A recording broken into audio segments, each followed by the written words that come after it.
Hello guys, welcome back to my channel once again. Tunin ko hin phat pha imu sa wa pathin thangwana pikir vin he. Tunin khwa hi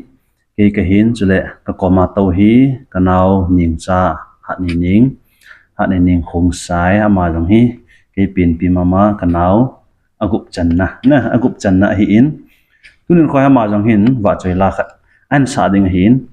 an sa do ding wa choi la chu hi le nunga boy kim ho kim na sa Leiset Hoina tila hu an sa lo ding hin tunai ke wang hin kan fit lo ding hin ko ma he kan to ding ala sa he kan ngai di he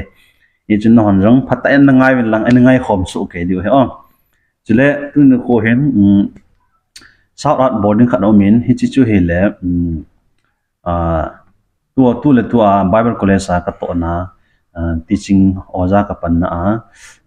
student ho khat na Benjamin M ho kip kiti khat ama hin channel khat ki honin jil ama yong la sa thi ma hin la sa bol mi hin a hin la sa chu official ta in bol nai point a hin la hi ta local a hi ki khop na ho ve la hi la sa zia le ka college wa jong hi tia he program khat ki mana la ma hi la sadinga ka guijiu khana hi in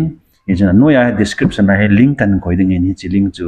ana subscribe ki su ke te ti chu request available la kan bol hi in chutile tun je he la chu anangai pan ta hoitele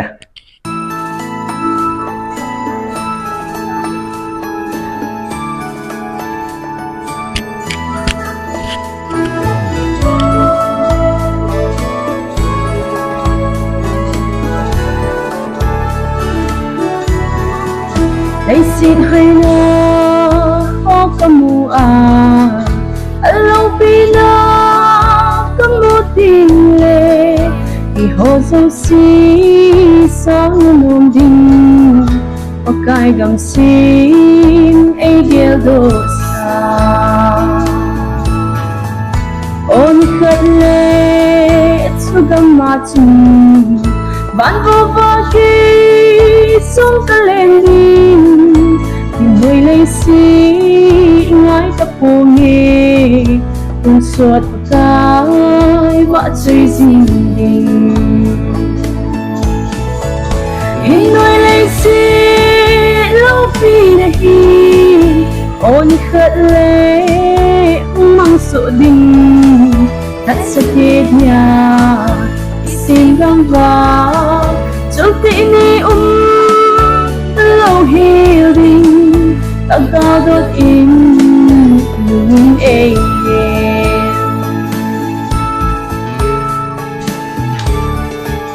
Katsin tai o hele gam hi lung thêm cho do na ding lo Pakai ko ma cho du kano Negin na ho so si dan Hình nuôi lấy xí lâu phí hi Ôn khất lệ mang sổ đình Thật sẽ kết nhà Xin găng vào Trong tị ni lâu hiểu đình Ta ga đốt in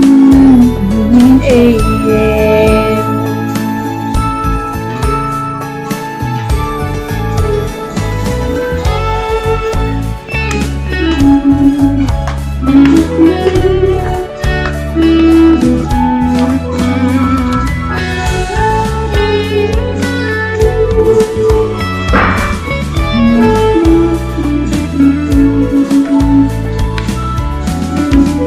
Leiset Hoina o kamu alau pina kamu tingle iho si sang nom ding pakai gam sin egel dosa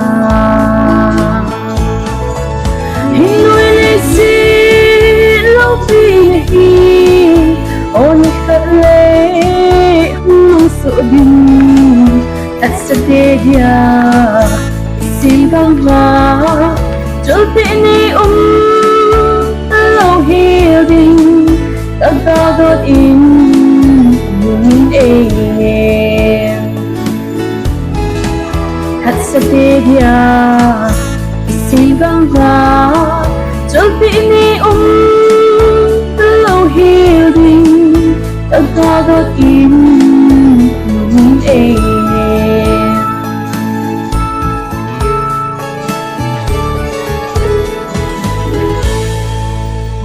le ki pam le zingin tunin khwa line sa piu now ning cha chunga ki pa thu sevin chile bula pa da chai jan ngai ho jo si chunga ki pa thu ong ki sei ni ye chun channel subscribe bon nai lo hon subscribe no bor vin lang chile he video hi like chile comment share long no bor vin ti chu request kan bor hi ve ki pa e bye bye sei no